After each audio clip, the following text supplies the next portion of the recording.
Maritime Matters is brought to you live by Bahamas Maritime Connection. What is maritime? Maritime, simply put, relates to navigation or commerce on the high seas. Some say money makes the world go round. I say ships move the money that make the world move. Who navigates those large international ships? How often are international ships required to be serving the news? Maritime also protects our seas and borders. Skyway, our local Bahamas Defense It is Force. very sad to say that out of 1,500 plus ships that are registered under the Bahamian flag, only a very small amount of Bahamians are employed. Maritime Matters. And pleasant good evening to you, ladies and gentlemen, all over the Bahama land, all over the world. Welcome to Maritime Matters. Whether you're listening via radio wave on 97.5 FM, via an internet radio app, via Cable Bahamas, channel 951, or via BTC Flow TV, channel 606. We appreciate you and we humbly welcome you to our show. We now encourage you to check out our YouTube page, Maritime Matters Bahamas. Here you can listen to all our previous shows at your own leisure. So feel free, hit us up on YouTube, Maritime Matters Bahamas. Again, pleasant good evening. I am Captain Glenn Bain. Tonight, we will continue with the hot topic, illegal migration, part 2. Firstly, we're going to engage numerous local maritime issues, like the reported $5 million in yacht charter fees that is unaccounted for, the ordeal of shanty towns in Nassau, recent interdiction of hundreds of Haitian migrants on the high seas by the U.S. Coast Guard and the Royal Bahamas Defense Force, Carnival's huge new port at Gold Rock Freeport, record single-day passenger arrivals at Nassau Cruise Port. We wish to also highlight the current flow of migrants by sea crossing the Mediterranean Sea from Northern Africa to Europe.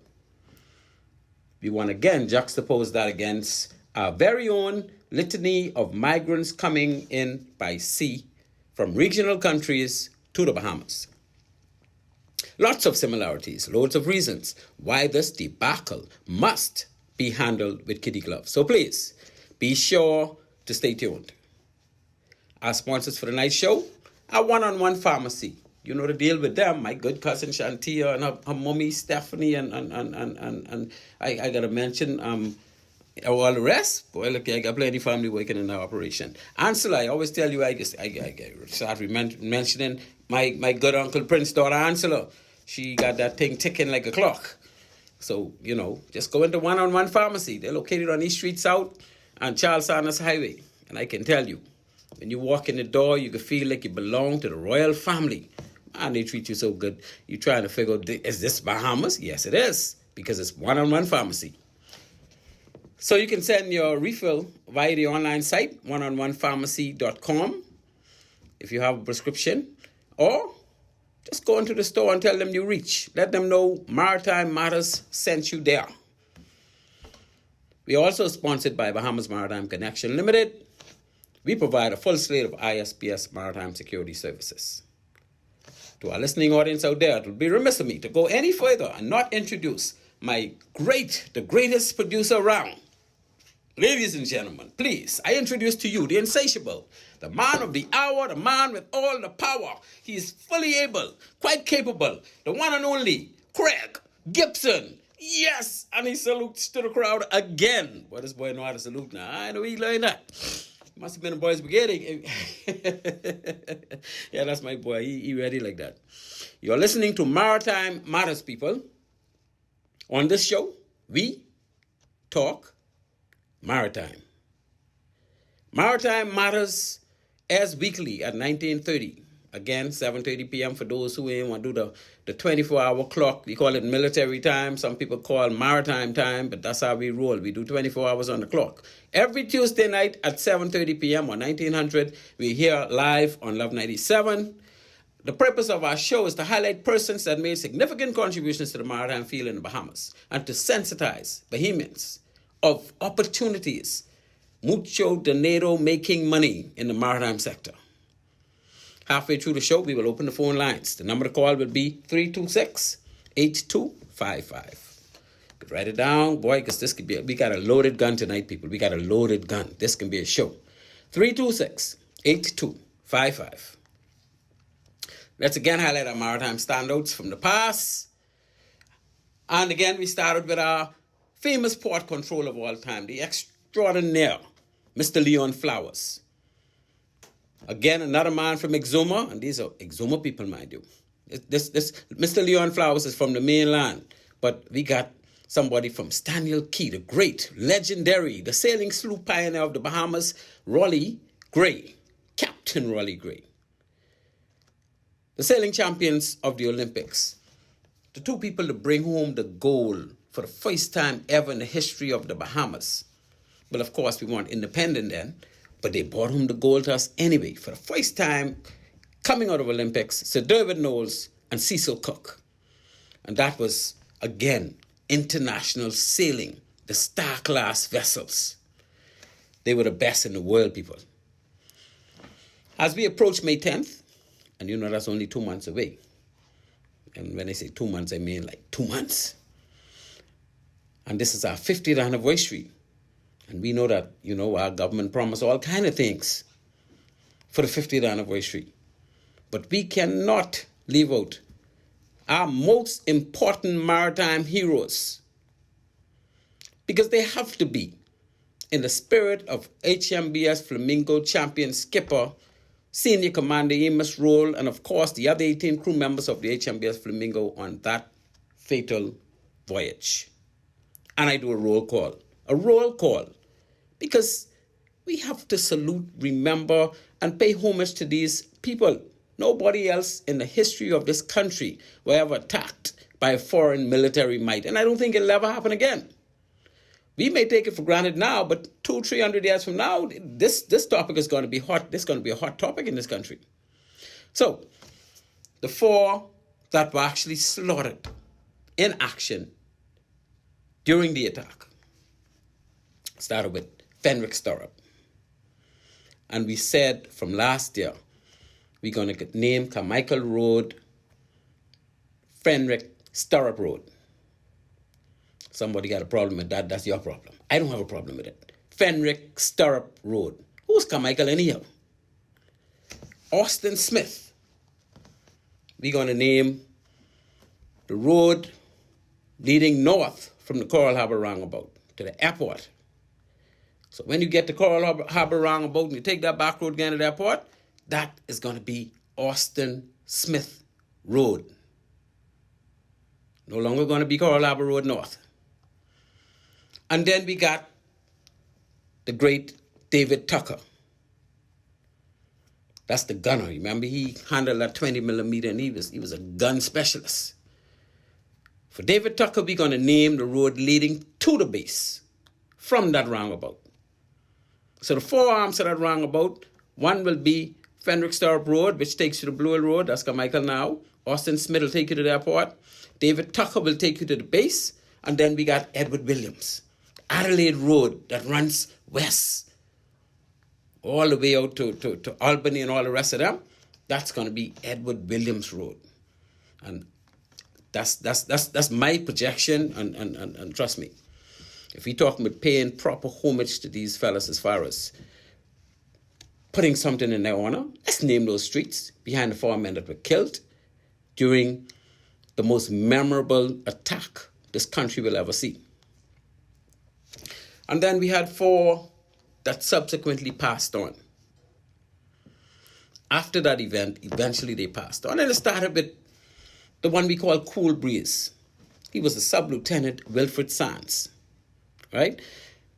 So Willie Sands passed away years after the incident. And then a few years after that, we had the Big Dusty. Everybody knew Dusty. Dusty was around for a long time. Oscar Miller. Dusty passed on. And then my close, good friend from Ragged Island, Leopold Kirby. We call him Leo. one of the best chefs the Defense Force ever had. He went on to be a contractor, and he was one of the best contractors we had around here. You know, Leo passed on, and finally, I think it was about 1.5 years, 2 years ago, we lost the Führer himself, the greatest captain the Defense Force probably ever had, Senior Commander Amos Roll. And may all 8 of their souls continue to rest in peace. But we're not done, people, because we still have 11 men who survive all those gunfiring in the water, all those missiles hitting the ship. They're still around and still with us. And when we see them, we ought to salute them and tell them, look, we're so happy that you're still here with us. Because the day's going to come when all of them are gone. So when you see Anthony Allens was at the time a very young, he's like, 21, 22 years old. And then he was the XO, he was second in charge of that ship with 19 men.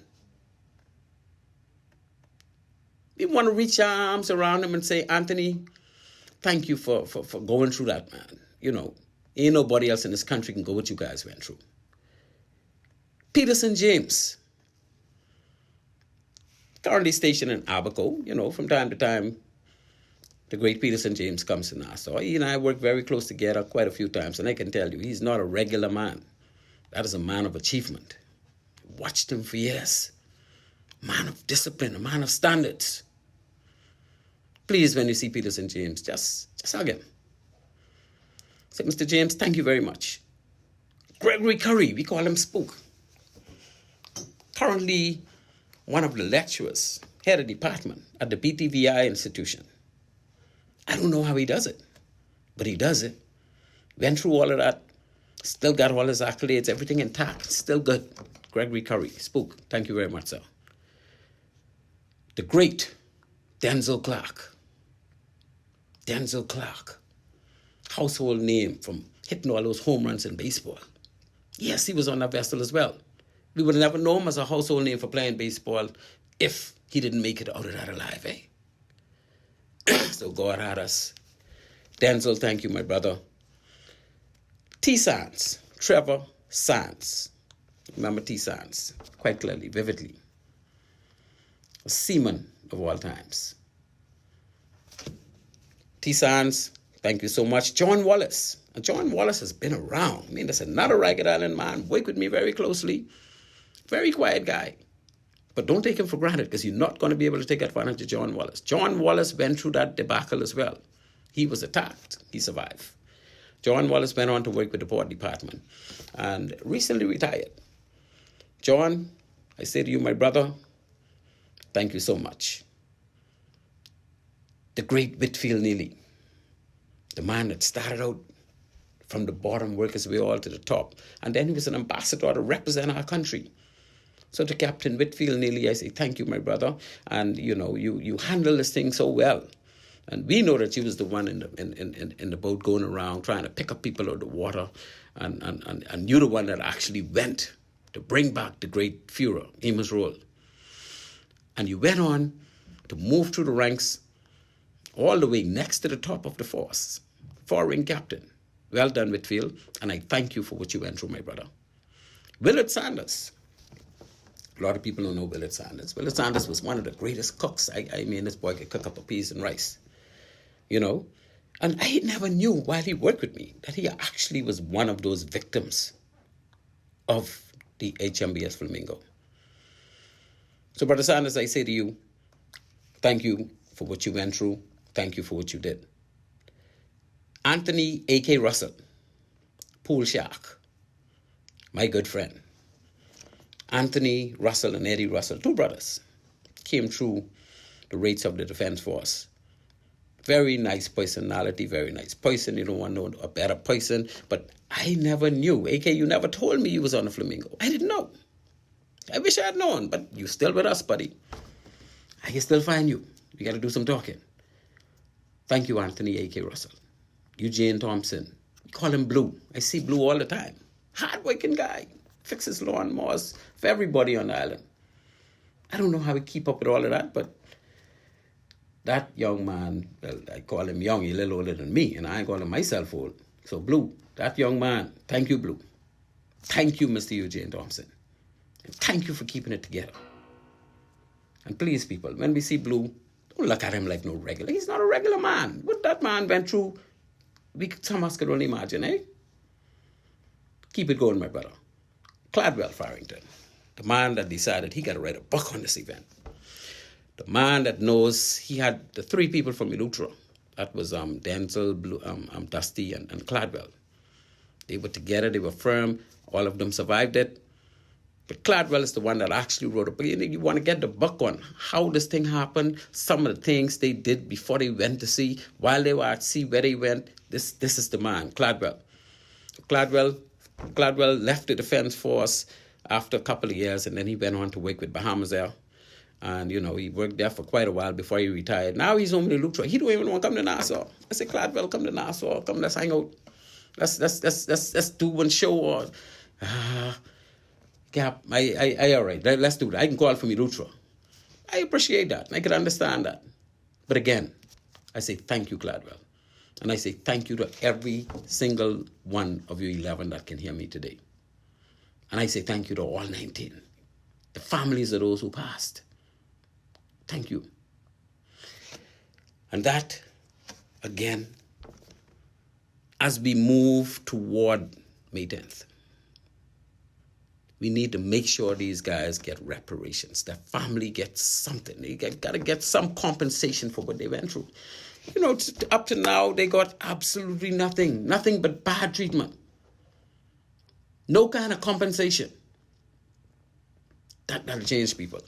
And I know there was a promise made by the Deputy Prime Minister, and I wrote it down. He made a promise that something will happen for them during the celebrations of our 50th anniversary. This is the year. It got to happen. Mr. Deputy Prime Minister, Mr. Prime Minister, to the whole cabinet, we got to do something to make sure that these guys have some compensation. I ain't recognition, man. Ain't nobody need that right now. They need compensation.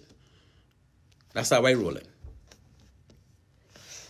So, we talking maritime people. You are listening to Maritime Matters. At this point, we moved our first break. When we return, we will dig deep into our domestic matters in maritime. So please, stay tuned. At Bahamas Maritime Connection Limited, we offer first-class maritime security services throughout the Bahamas and the wider Caribbean. As experts in maritime security, we specialize in production of ISPS assessments and plans, verification audits, certified familiarization training, and port security consultancy, just to name a few. Our services also include provision of a security force to maintain all required ISPS facility security compliance. For all your maritime security needs, visit us today in Nassau at our East Street South location or in Freeport in the Kipling Building. Call us at 392-3515 or follow us on all social media platforms. Bahamas Maritime Connection, your leader in maritime security. Let's help you make the connection. At One-on-One Pharmacy, our friendly staff is ready to serve you. Visit us today for all your prescription and over-the-counter needs at our East Street South or Charles Saunders Highway locations. We're open Monday through Saturday from 8 a.m. to 8 p.m. and from 9 to 4 on Sundays. In a rush? Send your refill scripts online at oneononepharmacy.com or ask about our convenient pickup service. One-on-One Pharmacy, providing personal health care with people at heart.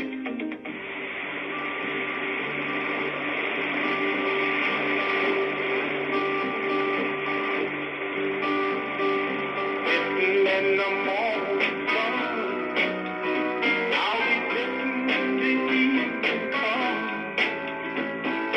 watching the ships roll in, and I watch them roll away again, sitting on the dock,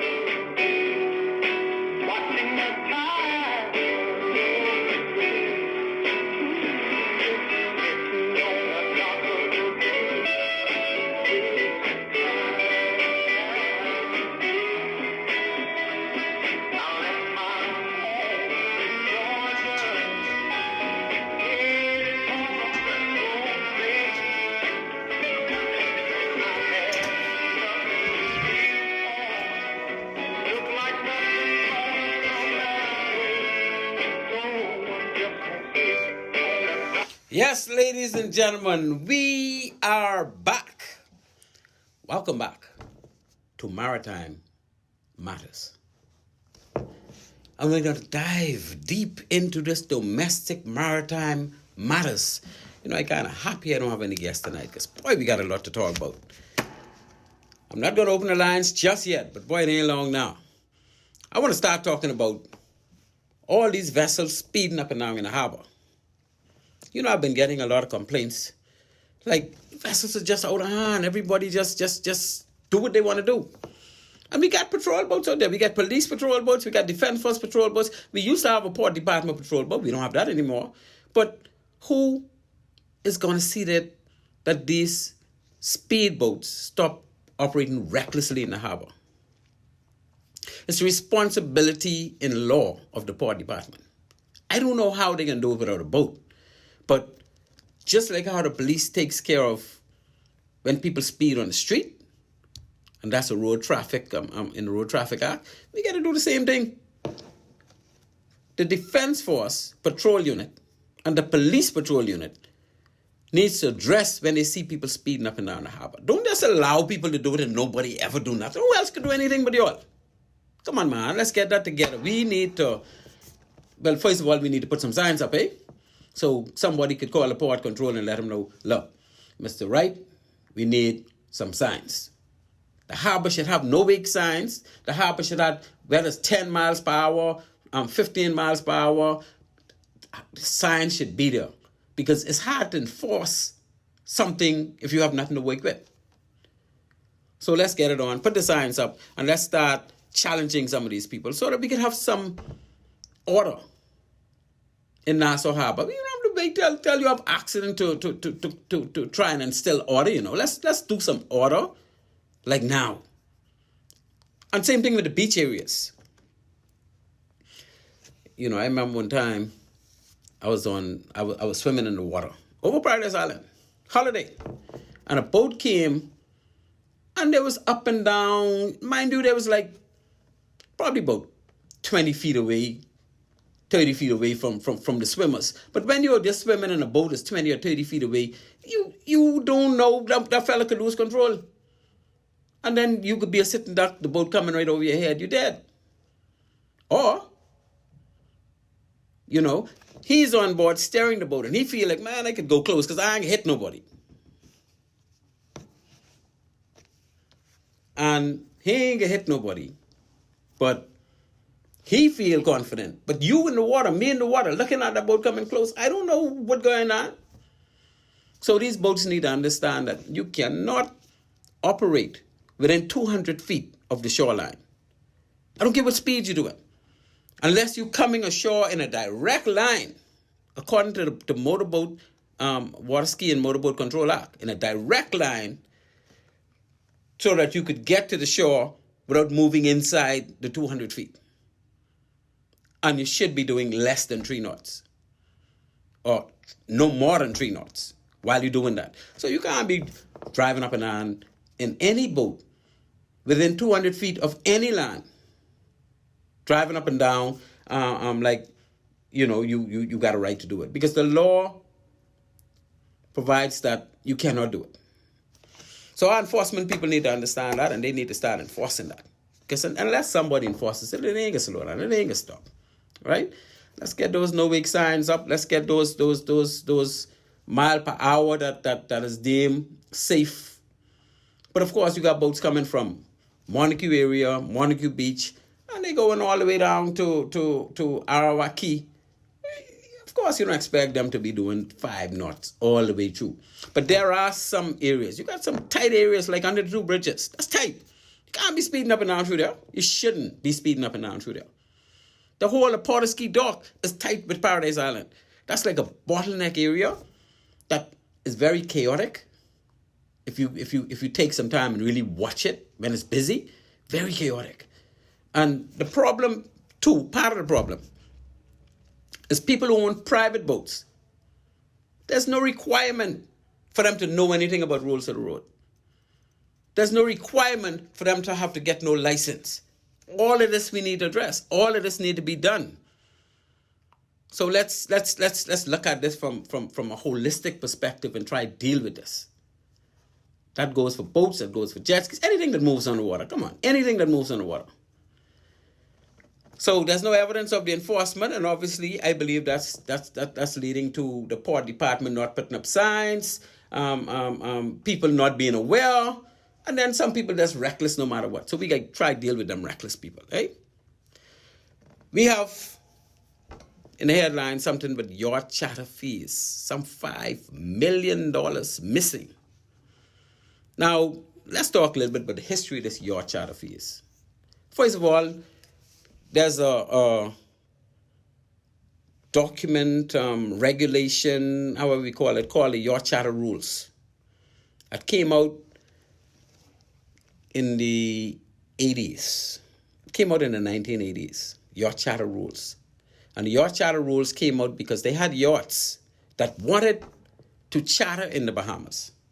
In other words, they didn't have any regulations allowing them to apply for hire in the waters of the Bahamas, because the Boat Registration Act tells us straight and plain, no vessel should apply for hire within the waters of the Bahamas unless and until it is registered under the Boat Registration Act. And guess what?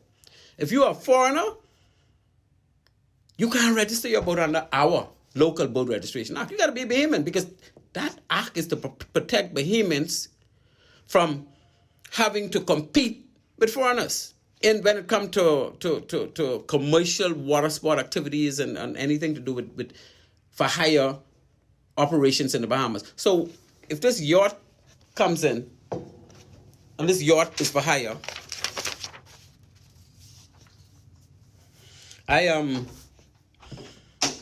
they would not, if it's a foreign-owned yacht that is registered already in the U.S., obviously they're registered already, but they can't register under the Boat Registration Act because they're not allowed to compete with Bahamians and apply for hire. So they come in with their yacht and they're making money off the people because they're chartering. They need some provision to do that. And so the government decided we could create some provision. We have a yacht charter rules, which means although you're registered in the U.S.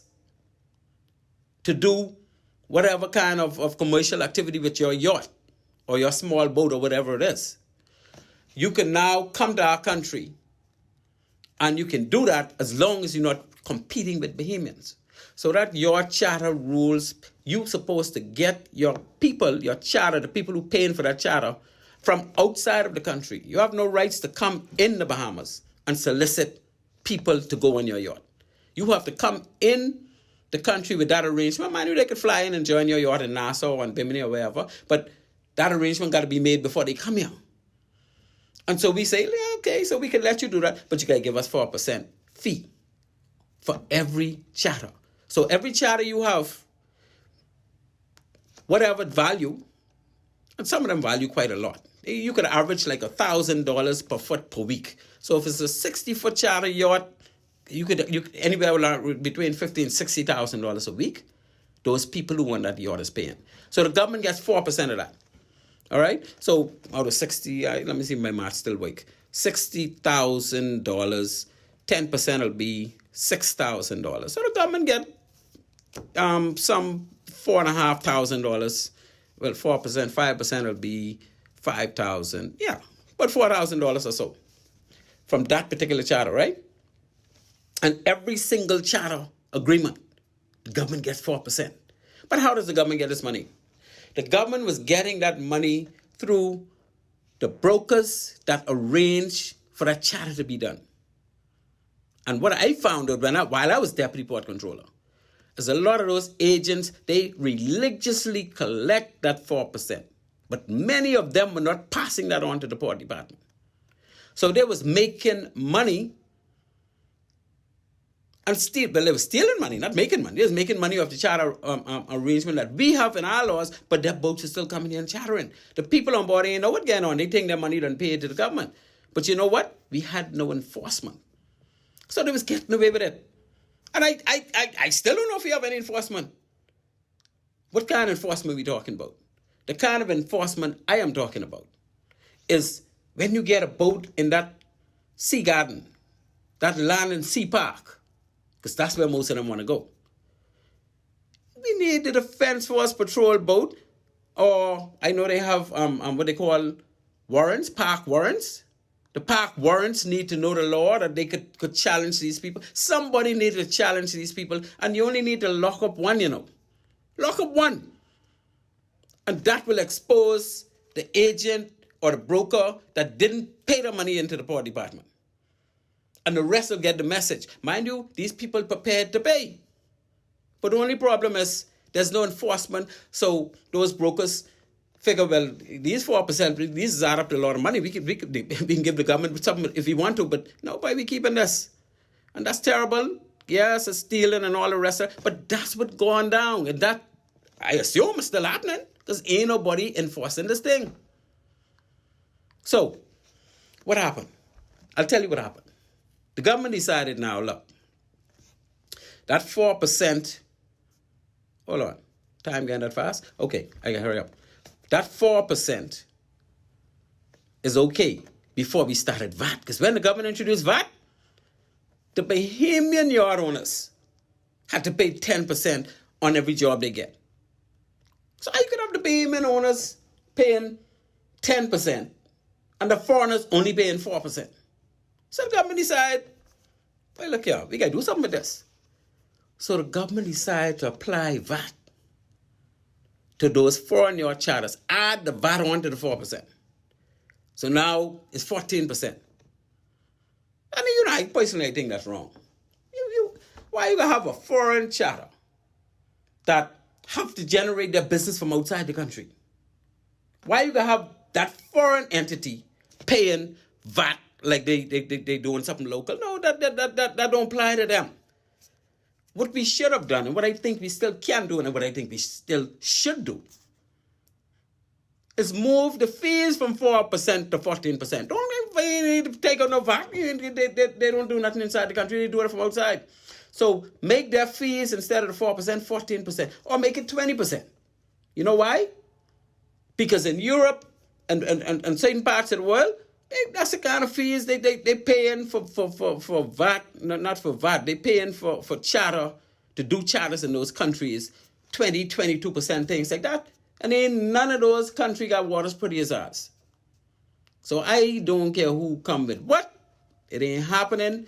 They should make them pay at least the 14% in fees. And if the government decides, and I think they should, decide to go to 18 or 20%. That's how I feel. And no, this ain't nothing to do with no VAT, because they don't live here. Make them pay that in fees.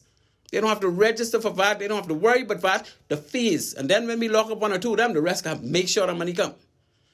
And the port department, they've been getting away like I don't know what. The port department's just so slack. Because the port department wasn't even collecting hardly any of this money. The government decided we can let a private entity collect the money, because we don't think the port department could do it. What kind of foolishness is that? What kind of ministers we have? You have a agency in your ministry. And I ain't talking about no one minister. I ain't talking about going back 20 years, 30 years. You have an agency in your ministry that is supposed to collect millions of dollars every year. And you're not making sure that they're putting things in place to collect that money? I mean, if $5 million could go missing in 1 year, my God, $5 million in 1 year gone missing. How much money you think you really could collect if you press this thing? You start to enforce this, and the port department put a proper regime in place, like they did recently for ISPS, to collect that money. We don't need no private entities collecting money for government. That's nonsense in my opinion. So cut it out and let's make the port department do what they're supposed to do. If you need my help with that, I can tell you how I was doing it when I was there. I might neglect much, boy, but I had some things rolling. I wish I didn't leave. Sometimes I wish I didn't leave just so we could make sure that was in place, But we are very slack in this country when it comes to government entities. And I mean, I can't blame the port department, I got to blame the minister and the PS. Because they're the people who are supposed to ensure that these things. Because if you slacking up off me and I don't do what you can blame me. When you give me room and leverage to be slack, well, I might not, but I might. So it starts at the top. Let's get this money. Because in my opinion, when you read those acts, the minister is responsible for all these things. The minister don't have to personally be involved in getting it, but the minister is supposed to make sure it is being sought. It is being gotten. Then we wouldn't have to worry about $5 million getting missing. We wouldn't have to worry about private entities collecting this money because the government people don't want to do it or ain't getting it done. What kind of nonsense is that? Anyway, we got to fix that. Before I run too hot, let me get to the shantytown ordeal. Now, you know this one has run me even more hot. Shantytowns in Nassau. I wouldn't even talk about the family islands because, you know, it's very difficult for them to have shantytowns in the family island. I mean, except Abaco, because Abaco make it look like I don't know what. Boy, but it's all because we slack, eh? We have some slack officials in this country. You can just allow people to come in your country and do what they want to do, breaking all your... I know all, but boy, they're breaking plenty.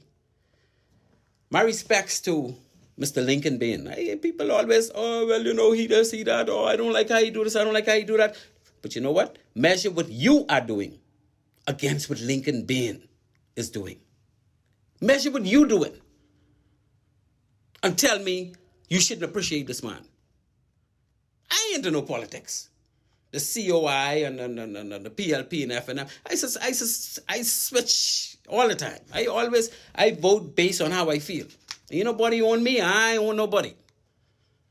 I respect the government of the day because that's what the people put there. But that's after election, eh? So until the next election, that's who I respect. And if I decide to change, that's what I decided to do. If I decide to stay, and then I stay. And you know what? The larger percentage of voters in the country today are just like me. And I ain't scared. I'm too old not to be scared. So my respects to Mr. Lincoln Bain. And I don't know what the opposition, the official opposition is doing with this situation. Mind you, and I can't just talk about the official opposition of today. Official oppositions for years gone by. Because if the government ain't doing nothing, they should be ridiculed. They should be criticized. And who should do that? The opposition. You should never... Lincoln Bain even ain't got no seats in the House. Yes, he into politics and all the rest of that. But in my opinion, don't worry about the messenger. Watch the message. Watch the message. Watch what Lincoln Bain doing. Watch what the opposition doing. Watch what the government doing. And you decide. And then watch what you doing. What are we doing? What are we going to tell our kids 30 years down the road and our grandchildren if we have some? What are we going to tell them? Boy, that fella named Lincoln Bain was kind of bad. I really should have helped him out because, look at these people and take over the country. That's what we can tell them? No, you need to do something. And if you ain't going to do nothing, don't try to criticize what Lincoln Bain doing. Don't try to criticize what Kai Mills doing. Kai cares videos. I love him. This man is go in areas where his life is at risk to show us how these people are breaking the law and authorities ain't doing nothing about it. He's showing us how these shanty towns grow from 10 houses to 1,000 houses. Why we gotta hate him? What are we showing anybody that is going wrong in the country and we care about? So Lincoln, Kai, and all the people that support you guys and hang out with you guys, and I can let you know it's a lot more than you all know. Because you got people like me. I've been to one or two, the what you call them, I wouldn't call them rally, what you call them when you get together and protest. I've been to one or two of them. I don't know Lincoln. Lincoln don't know me. Mind you, if I say him, I know him because he's popular now. Kai Mills, I don't know him, but I know what he looked like because I saw the videos. But I want them to know that what they're doing is gaining traction in this country. They're doing it for us, and I say continue. And the question is, what have you done as a Bahamian to try and assist with arresting this problem that we know we have, that we know has gotten out of hand? What have you done? And until you could tell me what have you done, do not criticize those guys. Many laws have been broken. The land that these people build their houses on don't belong to them. The structures that they built are not up to building code standards. The structures that they built are not up to environmental standards. And we could go on and on and on. And the jobs that they get, some of them are they're working, they don't have no kind of work status to be doing the kind of work they're doing. I ain't tell you they ain't got no work status. Some of them get work status to be gardeners and things, but some of these are big time contractors. You go on almost any job now, you will see that a lot of people are working on those jobs that should not be there because they have no document to say they should be doing that kind of work. Driving jitneys and taxis. Man, some of them must be working in the mailboats. I don't know. But what are we going to do about it? We're going to sit back and say, Lincoln Bay and them, I'm too harsh? People, we got to wake up in this country. We got to wake up and we got to stop being slack and allowing things to just take its course. What kind of country we think we in or we want to be in? Boy, I tell you. I had an experience. I bought the very first property I bought when I thought I had a couple dollars, right? This back in 1997, 96. I bought a little piece of property out east. And this property, when I bought it, I went to check it out. I put some fence up.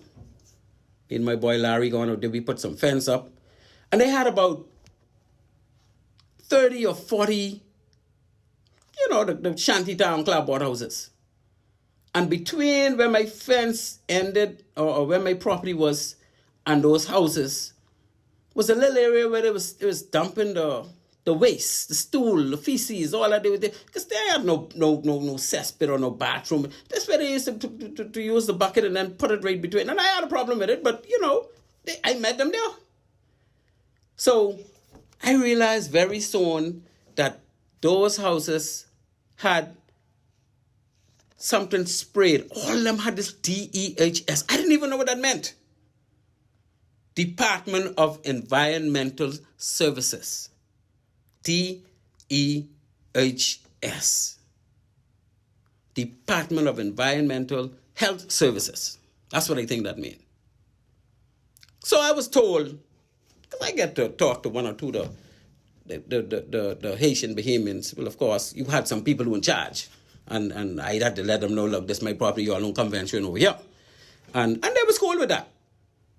But I figure within a couple months, these could be gone because this done mark to get break down. But guess what happened? Couple months later, double the amount of houses they had. Now today, which is a couple years later, when I start on the road, I can't even see my property. Because they blocked the road, them houses all over the place. They had a road reservation that they had cleared up for me to get to my property. I can't even get to my property no more. Because they got like a couple hundred houses now. That shanty town is huge. And I watch it happen. And the government authorities knew. Because if you go mad DHS, you know. Don't bring no foolishness to be talking about, that happened and the government was... The government knows about these things. And I tell you, every shanty town in this country, the government know where they are. They just ain't doing nothing about them. And that's across the political divide. So don't bring to me, the other government. No, none of y'all do nothing. Shane Gibson is the only one that I know break down some of them houses and break up shanty towns and put some government houses there. I ain't talking about doing no raid. And we got to break some down. We got to fix this problem. And guess what? The people who own those buildings, they own the land, But the people who own the land, I'm sure they're benefiting. Because big money being generated from those houses. Could you imagine? The landlord, if let's say they're getting $50 for each one of them units. And they got 200 of them there. That's $10,000 a week. And I can tell you they got to lose 200 of them there. And I sure they charge them more than $50 a week. So that's $10,000 a week. That's $500,000, $510,000 every year. Now, if the landlord is getting half of that, he may go big, he get $250,000 just for letting them shanty up his place. Because it's his land. Do you remember when the government was saying, we are going after the land owners? And that was good. And they went after the landowners. And then later on we heard, boy, if you know who owns some of them land, the government had to pull back. What kind of nonsense is that? The government had to pull back because of who owned those land where the shanty towns are? What world we living in? And some people know this, and I could guarantee you the immigration people know. But some of them can't touch it because of the corruption involved. Yes, I said it, corruption. What are we going to do? The over the hill area, where we used to live. I used to live in in Apple Street, Roll Avenue, right off Wilford by McKinney Bar in that area, right? Most of us moved out of those areas. Most of us, meaning the genuine Bahamians, because we was living in a 2-bedroom clubhouse house, like everybody else. Some was living in a 1-bedroom clubhouse house. And we had to make it work, and it wasn't no problem, because we thought we was living big time. But after we move out, you know who move in? We know the people that came in here by boat. They move in those houses. And right now they still living in those houses. And you know what some of the arguments is be? Well, because we had no bathroom. We had outdoor toilet. And a lot of those houses uptown still have outdoor toilet. But it must be humans living in them. And the argument sometimes is, well, y'all saying the shanty towns ain't got no bathroom. We got houses right in uptown. Ain't got no bathroom. But guess what? Those houses uptown were built before the government decided to get this what you call it, the code, the standards that houses got to be built by. Eh? They were there a long time. They were there when we couldn't do no better. But the law done changed on that. You can't go building what you want to build no more. You got to get that authorized and inspected and approved, and you got to pass. So I say, you can't compare them with no shanty towns because they've been there from. And I think the government should also ensure that in moving forward, we do something about them. We give them a time limit when, if they don't have proper running water and toilet and stuff in those houses, they have to be broken down. Give them a time limit. Those owners, come on, man, they're making a couple dollars a week. They got to do something about it. We don't have to sit and accept that in this kind of country. Okay, we got some phone call. I see you on the line. Let me just wrap up with this. You know, the shantytown today seems to be a residence of choice. And you know what I mean by choice? The Haitians choose to live in a shanty. They don't have to. Just because they move in our houses when we move out of town. Haitians make money. Why? They have to live in shantytown. Some Bahamians, if we give them the opportunity, they may go in a shantytown. They may build a shantytown and rent out a whole shantytown. You know how much money they'll make? And on government land. Anyway, let me go to the phone line. Call you on Maritime Matters. Good evening. Good evening, Captain Bain. I'm so happy I rescued you from yourself. Thank you so much, my friend. I probably needed to be rescued. But, Captain Bain, this is Captain Bain. Yes, Captain Bain. I find it very, very strange that your expectations are so high. Well, I am a military man, and my thing is, I run a company and I expect things to be done properly. I don't believe we need to settle and cut corners, and that's why I give kudos to people like Lincoln Bain and Kai Mills, because they don't either. We know that every 5 years we go to the poll. We select a group of people to represent us, who the vast majority of which are only interested in people genuflecting to them. They're not interested in no work. Yeah, but that's what we did. We make our choices based on what we have available, right? Right? Yeah, they're not interested in fixing anything. And then when it comes to the public service, nobody is held to account because of the fact that every service, everything we do in this country, there's a corrupt process that have to go through, and if it doesn't meet that that standard, nothing gets done, right? And we know that. Public servants, they go to the bank every month, God send, collect money, but they're not interested in working or improving anything within their various ministries, right?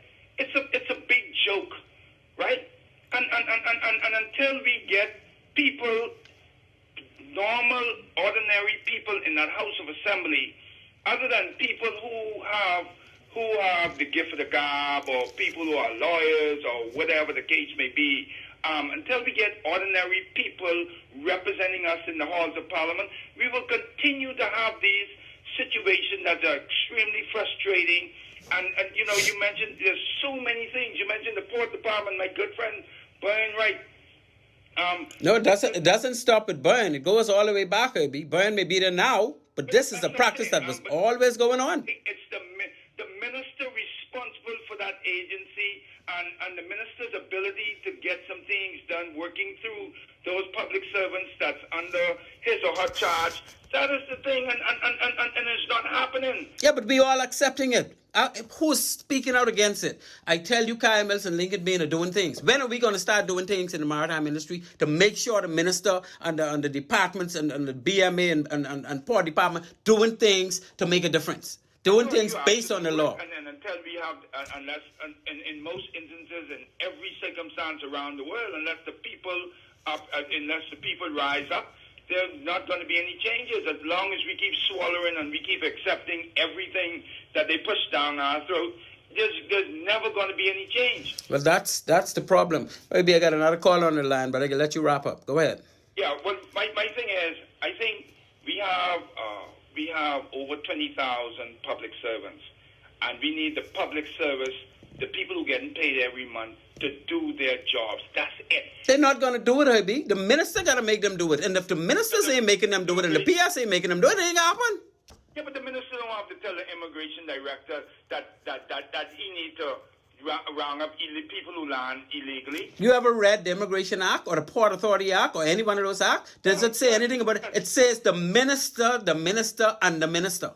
Right. But the buck stops with the minister. And if the minister ain't going to put pressure on these situations, well, you can't just, things can go right. But I can tell you one thing, the minister is not, for example, the Port Department, for example, the minister is not the local expert. If the port controller does what he know that he ought to do. But the minister should know their responsibility based on it. The act gives the minister responsibility, not the port controller. Yeah, but the minister is all about making sure that he or she sitting in a cushy place. They don't want no headache within the term. Yeah, but it's up to us to change that, because if we're going to just allow them to carry on like that, we can't blame the departments. It has to start from the top. That is the way this country is. And guess what?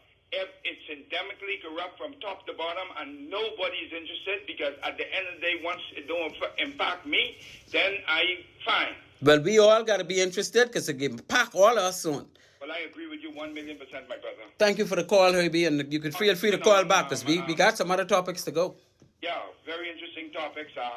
We all got to get up off our fannies and do more to protect and to uplift this particular country that we all love and care about. Well said, my brother. Thank you so much. Calling you on Maritime Matters. Hello. Yes, good day, my brother. How are you doing? Top shape, my friend. Top shape. How are you, sir? Hey, now, I salute Alman. Let me tell you what we need to do to get rid of this immigration problem. We are bringing in people to our town. They're paying the Bahamians to sign for them. And these people don't have no way for themselves. Government workers paying people to getting paid $2,000 to start an agent. Everybody freelancing. We don't have no way for nobody to do. They're freelancing.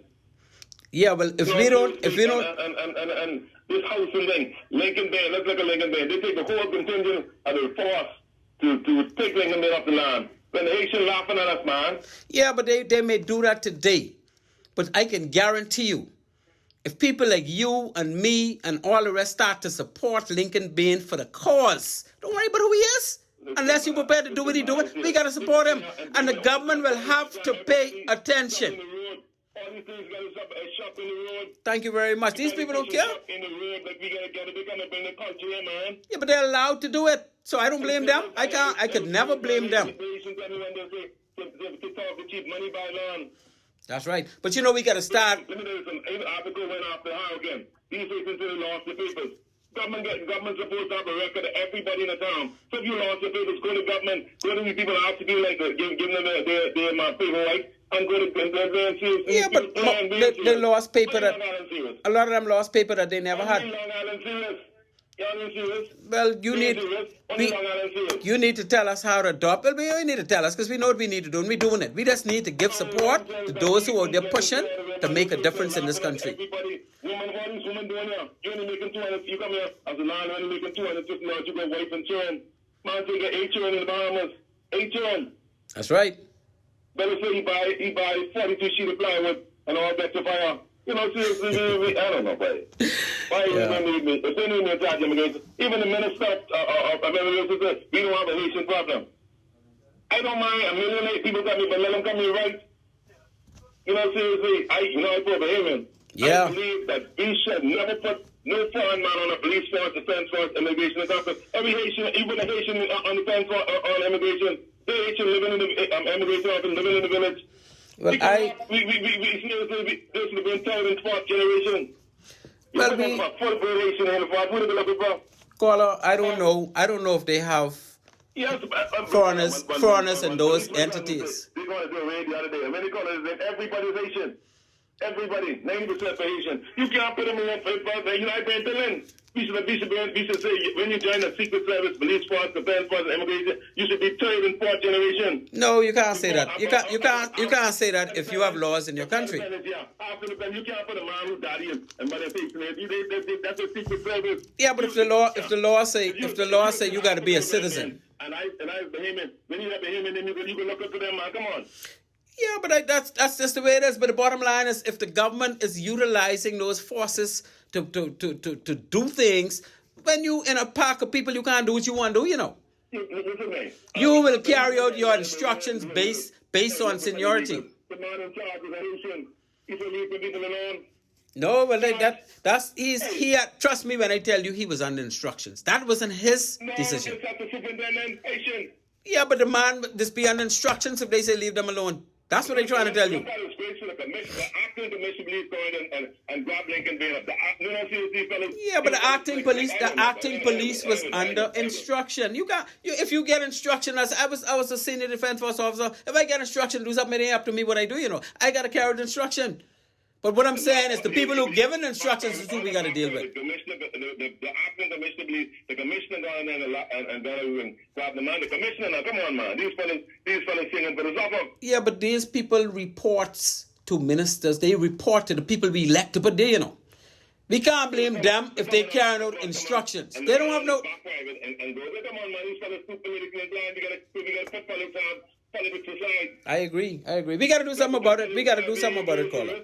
We got to do something about it. I tell you one thing.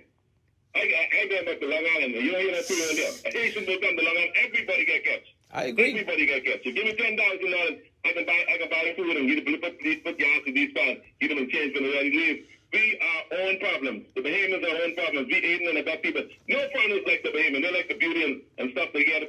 That's right. Like. Now, when you go to Long Island, they like the beauty and all the things and stuff that they get.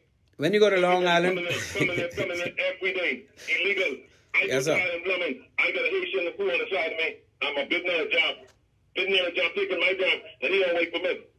Yeah, but those are the things we're gonna fix, and we have to fix it by protesting. No, it could be fixed.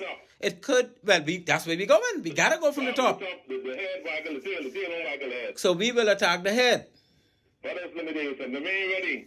Well, we got to get ready. The other day, our people in Haiti get ambushed. We had to sneak them out through Dominican Republic. You don't hear them, the fellas who say nothing, but you allow these people to come in. They ride these people. Well? Everywhere I go, every right turn in this country, you see 50 Haitian and 1 Bahamian. I don't know, brother. I don't know. We have a problem. Well, my friend, we have to pay attention to what's going on. We have to know what the law provides. The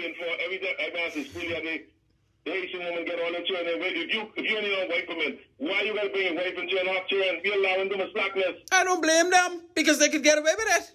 When are we going to put our foot down as a country and say, this is enough of this. This ain't gonna happen like this no more. Now, when it come to children, we got international. I don't want to go back there. Honestly, God, I've been there a week. I spent a week. I don't want to go back there. Yes, sir. Well, I thank you so much for calling, my friend, and let's keep the fight. Let's keep the fight going, man. Okay. Thank you so much. Good evening, line one. You're on Maritime Matters. Hello. Yes, sir. I just wanted to say that you guys are being extremely unfair to the Haitian population in this country.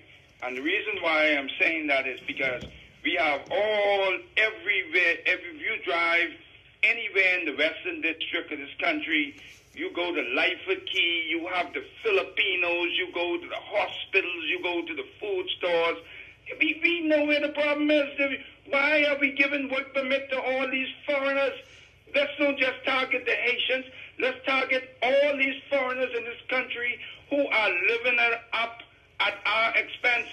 Stop giving out these work permits and targeting the Haitian people when the Filipinos are here and they having a jolly and they doing the exact same thing that everybody else doing. Captain Brain. Taking advantage of all the social services and everything else. Captain Brain, I'm not sure that is accurate. I'm not sure that's accurate because when you look at the people out west, the ones who came in most cases, if not every case, they have a proper work permit for what they do. Right? That's the first thing. The second thing is the person that brought them in would normally have someplace for them to live. That's the second thing. The third thing is they don't create shanty towns. The fourth thing is they usually come through the airport. They don't come by boat without a passport. So you're not comparing apples with apples when you make that statement the way you did. Hello? Okay, my brother. You could call back. I don't know what's going wrong, but somehow something seemed to go on wrong. Producer, anything going wrong on our end? Producer say everything cool on our end. So we'll wait for you to call back, Captain Brain, and we can carry on with that discussion. In the meantime, I just want to say, the Bahamas is a choice destination. Mainly for Haitians. But also, you have one or two Cubans coming in by boat. And when I say choice destination, I'm talking about as far as illegal entry. I'm not talking about people who coming in legally and properly. I'm talking about illegal entry. The Bahamas is a place of choice. And why would I say that the Bahamas in this jurisdiction is a place of choice or destination of choice? Producer, that's line 4. Okay, I'm going to hold that thought right there. Hello, you're on Maritime Matters. Yes, sir. The phone cut off. So. Okay, my apologies. I thought if something went wrong on our end, but glad to know it was your phone. Connected. It's probably on your end 9 times out of 10. We'll take the blame, my brother. Yeah, but what I was saying to you is it's a total difference between those type of people and the type of people we're addressing with the shanty towns and understand that, but we cannot address immigration in this country in isolation. We have to have a macro perspective. Yeah, but I'm looking at the violations now, because if you have the government giving people permit to do things, I can't say they do something wrong. But that is the point. That is the point. No, I am dealing with things that are wrong. Things that violate our laws. That's what I am dealing with. So if it ain't violating our laws, I really don't want to be dealing with it. Yeah, but the thing is, you are creating a society within a society, right? If you create a society within a society, then you essentially, and it may not rear its head now, but you are essentially pushing and forcing Bahamians out. Because no. Do you know they get countries? If you say 20,000 work permits every year for work that Bahamians can do. Well, I will tell you this: if you go to Singapore, you go to Cayman Islands, their workforce with foreigners far outnumber their citizens, but they have it organized. They need the workforce. But they're not going to let you come in and live in shanty towns. They're not going to let you come in and work without a permit. They're not. It's how you handle these situations, Mr. Brain. But Captain Ben, the shanty towns have light. They have running water. Yeah, but they don't meet the building code, and I could go. They don't have proper sanitary arrangements. They don't. But they are illegal. Plus, they build them on land that they don't own. They don't hook up their own light. They don't run the pipe for the water. Yeah, but I'm not addressing the fact that they get corrupt people who are assisting them in their illegal activity. But I'm saying the illegality gotta cut out however we cut it out. I'm not saying I blaming them, you know. I am blaming the authorities. And you are also blaming the authorities. So that goes without saying. But more importantly, as the previous caller would have said, right? Yeah, you got the corruption too. I agree. You have Bahamians hiring these folks every single day, and they doing it with impunity. They don't have no fear, because at the end of the day, if they get caught doing it, and many have gotten caught in the past, they call up their local MP or whoever they know in the halls of Parliament, or whoever they know in senior government capacity, and they seemingly nothing happened to these people. Nothing happens because we the people are not putting enough pressure. They're not going to come here. Just because they don't go to Long Island, they're going to hire them. They're not going to come here if they can't find employment. I agree with you 1,000%. And my next topic was the fact that Bahamas is Haitians' destination of choice. Jamaica is only 189 nominal miles from Haiti. Cuba is only 181 nautical miles, the Hurricane section. Nassau is 461 nautical. Why would they take the Nassau, which is twice as far as anywhere one of those other places, to come to and not go to Haiti? I mean, not go to Cuba and not go to Jamaica. You know why? Because they can find succor here. Because we are slack. Yeah, of course we can find succor here. Our authorities are slack. They could get their kids. They could get their kids to join the school system and don't spend a one rusty penny. Well, I mean, the kids still get medical services, don't have to pay a dime. Yeah, that's the reality. So if we fix, well, I mean, you go into the kids. I even ain't getting into the kids because I think kids are innocent. I even ain't getting down that road, right? I am dealing with the adults. I'm not. The bottom line is, if the adults can't get a job, they wouldn't even want to come here. If the adults can't live in shantytown, they ain't gonna want to come here. We need to wake from inside out. I ain't worried about the defense force on the sea trying to stop. That don't make sense to me, because if you got a couple 100,000 in here already and you ain't trying to deal with them, what you worrying about the set on the sea for? Let's deal with them here so they wouldn't even want to come here. And the set who here will want to get out and probably go to Florida or go somewhere else to try to find a way to make a living. Because if we put the pressure on them and they can't work here illegally, they can't do the things that they're getting away with for all of these decades, then they will find and seek and find a way out. Well, I agree with you, and I was listening to the BBC News this morning, and Great Britain has just said they're trying to pass some legislation now to do the exact same thing that we are discussing now, get a lot of the illegal boat people either out of the country or to stop them from coming, and they have where they sending them to third-party countries, other countries like Rwanda and the like, and so everybody has immigration problems, particularly nowadays, but we have to get serious, just like everybody else in the world is getting serious about their immigration issues. We as a country have to get serious about it, and we gotta tackle it on all fronts. From the employer, the people who are employing them, to stopping them at sea, to cracking down, rounding up and repatriating, and also, in all fairness, we need to give them those folks who deserve status. We need to go ahead and give them status. We've been talking about this for years upon years upon years. Well, I don't know who the people are who deserve status, because if you come in illegally, you don't deserve no status, in my opinion. I mean, well, in the law says that kids who are born here. Well, that's a different story. When they get a certain age, now you got to remember they already have status. But they already have status. Their status is if the two parents are Haitians, they're Haitians. If a married couple go to Haiti right now and they're Bahamians and they have a child, that child is Bahamian. Yeah, but they have the law says that when they reach the age, that the kids who are born here, when they reach the age of 18, they have a right to apply for citizenship. Yeah, so they apply, and if they have never been out of this country, in my opinion, they should get the citizenship. What I'm saying is, yes, we could do that, but that is the biggest part of our problem.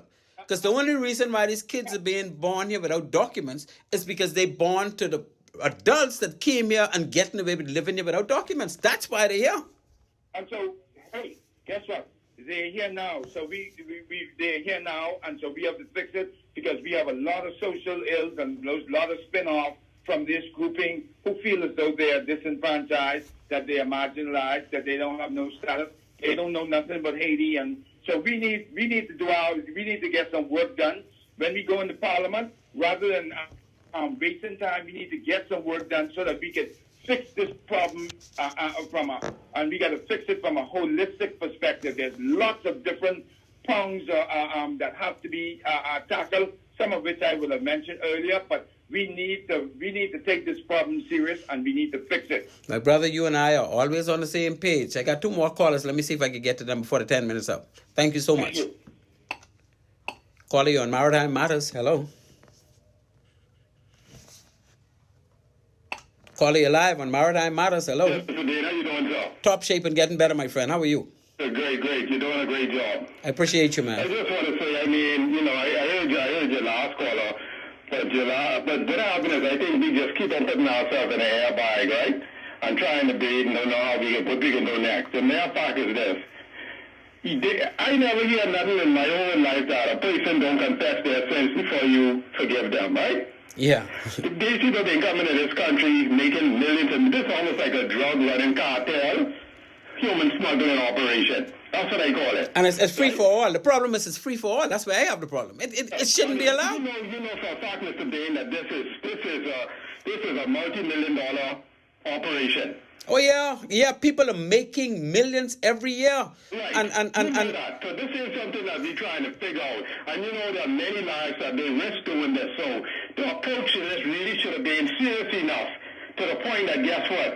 We got to send some stern warning. But you see what happened is these people are not sending any stern warning. They couldn't give a 5 cent letter and people come on the boat and drown. As long as it said reach who's supposed to reach, that's it. It's all about the money. They drown. I'm telling you. And the mayor fact is this also. They keep on talking about give the set status who's supposed to be here. You can't get look here, getting status by coming to a country illegally. Let me tell you something. Wrong. I ain't saying some of them may have not gotten, may not deserve status, but let me tell you something. If it was me, and there's 100 of them, 3 might have gotten status, and I would send a clear example to the rest, then guess what? Don't even try that. Yeah, but if we fix our country the way we should fix it and apply our laws the way we should apply it, these people will voluntarily leave. We wouldn't even have to worry about trying to repatriate them. They will leave. You're right on most of the things you are saying you are right on target. You're not being influenced by whatever may want to influence you. You straight to the point and you straight up. Thank you, sir. And I can appreciate that. The mere fact is that Mr. Bell have the nerve to say that he can give the business owners who hire in these people 3 strikes before they get charged before the court. I never get nothing foolish like that in my whole life, Mr. Bell. Yeah, the thing about it is this. They already had over 2,000 strike already. What you can do with that? And now you come into the public and telling us, in order for them to get charged for hiring people, they can have 3 strikes, Mr. Bell? You ain't serious? And then one more thing, Mr. Bain. I know for a fact, Mr. Bell keep on coming on the radio talking about how much he paying to deport these people from this country, right? Yeah. He keep on saying that. Like that can impress us to the point where we can say, okay, don't spend the money on them alone. Mr. Bell, you all know money is going missing and you all know where it's gone yet. And I talking to the whole government and prior governments. You think the Bahamian people worrying about if you spend $10 million a year to get these people out of here? We are not worrying about that. At least we are not a joy making sense out of the money. I'm plus Mr. Bell know for a fact that they ain't supposed to be paying for these people to leave the country where they come from. I sure have that written in the book, Mr. Bain. The country where they come from, used to, I know for a fact, being involved. I know for a fact the country where they come to, unless they send their ticket, they ain't going nowhere. The Bahamas is always playing rich and then bill the Bahamian people for them paying rich. The Bahamas paying for these people because they choose to pay for them, not that they have to pay for them. I agree. Mr. Bell, they come and say that is not any true. They don't want the people high up here long, so you know what they do? Just like the hotel. When the environment people crash in our site, mess up the reef and everything, the government always waive it. They never go after them legally. But you know who's going to pay for that at the end of the day? Us. Because they always showing off with their ability, their power to give people breaks instead of the people. Thank you very much, Mr. Bear. Thank you so much for calling, my friend, and continue to take care of yourself. Thank you. Roger. Yeah, that call is on to something. I mean, the reality is, why are we paying to repatriate people who illegally enter our country? We got to look at why they come into our country. Like I said, they passed the opportunity to go to Jamaica, which is closer, the opportunity to go to Cuba, which is closer, and not only those two countries, you know, they pass a whole litany of family islands to get to Nassau. They pass Inagua. They pass Auckland, Crooked Island, Ragged Island, Long Island, Rumkey, Exuma, Andros, Kiara Island, San Salvador, Mayaguana, Ilucha. They could get to any one of them before they reach Nassau. But you think they want to stop to them? No. You know why? Because they ain't get no shanty towns waiting to receive them. And they ain't get no wake they could do. They want to get in Nassau where most of the wake is, where most of the shanty towns are, and they could wait for slave labor until they could do. You know, a lot of people come in this country, a lot of Haitians come in this country, cutting yard. Now they building house. And companies like Atlantis hiring these people. Mind you, they hiring the company, you know. They hiring the undocumented people. The company is using the undocumented people. Atlantis ain't getting in that. But it's wrong. It's wrong. And our authorities are the ones responsible for allowing this to go on. The Immigration Department, of course, they take instruction from the politicians. And we put the politicians in there. But we got to put pressure on the politicians. That's why when people like Lincoln Bain get in front of the office of the Prime Minister, get in front of the House of Assembly, that's what he's trying to do, you know. And we just laugh and we just look at the police and look at no, man, when we can get serious. We need to get serious, people. Our country is simply too slack and corrupt with enforcement of immigration regulations.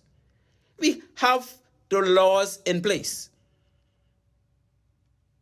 The employment situation comes under immigration, right? If you don't have the proper document to work in this country, then you could get locked up. The environmental violations come under the environmental ministry. And I think that's my good friend, Vaughn Miller. I think it's Vaughn, right? At this time. But this has been going on for decades. These people, all kind of homes getting built without proper sanitation, with no toilets, and they putting things out in the yard. And DEHS already had houses marked to get rid of and didn't do it. 1 minute. Oh, line one. Okay. I'll be with you in a second, line one. Ministry of Works. Oh, the violations pile up like dirt with them little buildings. Anyway, let's go to the line. Caller, you on line one, and boy, we got, 3 minutes? Thank you for calling Maritime Matters. Thank you for allowing me to be on your show this evening. Yes, sir. Mr. Bill, Captain Ben, this problem that we are dealing with, this illegal immigration problem, this is a problem that came to this country by the PLP and FNM. We never had this problem when we had UDP. This is the PLP and the FNM problem. That's all. And the English don't understand that if they get rid of the PLP, get rid of them and the PLP, then they could go somewhere. See, Lincoln doing no PLP, no FNM. That's why he's working. The people who elected to it, they ain't doing nothing. They ain't doing nothing. I agree. Thank you so much for that call, my brother. And thank you for calling Maritime Matters. So there you go, people. The call is saying when the UBP was in power. But, I got to throw that off a bit, because when the UBP was in power, Haiti wasn't doing so bad. We got to remember we had Bahamians trading with Haiti, the Naguians and the Ragged Island people. They traded with Haiti and Cuba on an ongoing basis. Those countries are doing just as good as us. I mean, we ain't had nothing. When I was small growing up, I was poor. So those were days when, things wasn't that bad with Haiti and Cuba, the way it is now. So I do not blame them for trying to get out of those desperate situations. But the thing is, the Bahamas can't absorb them. We don't have enough jobs for them. And if we decide to put our foot down and protect our country, they will find elsewhere to go. And it don't matter to me where they go, But we could be like Cuba and Jamaica. They don't want to be there no more because they realize, slackness. Right? And that's what I'm getting at. There is no slackness. Boy, we got a long way to go. My next show got to continue this, because I ain't start to touch on a lot of topics I came here to talk about, because this migration situation is kind of holding us hostage. Anyway, ladies and gentlemen, I am basically flash out of time. So before I go, me again speak to my sponsors, Bahamas Maritime Connection Limited, and One-on-One Pharmacy. One-on-One Pharmacy located on East Street South on Charles Sanders Highway. Please support them because they're supporting me. And I say to my good Auntie May in Freeport, Auntie May turns 90 on Saturday. Auntie May is one of my avid listeners, one of my best supporters. And Auntie May, I say to you, I wish I could be there to celebrate. Happy 90th birthday, Auntie May. And Lauren and Margot and Vernice and we all, please take care of my Auntie May, because that's like my mommy. My mommy done gone. And them two was best friends. So that's all our mommy now. Anyway, ladies and gentlemen, the time is gone. Thank you so much for listening to Maritime Matters tonight. With that, I say as usual, Maritime Matters out.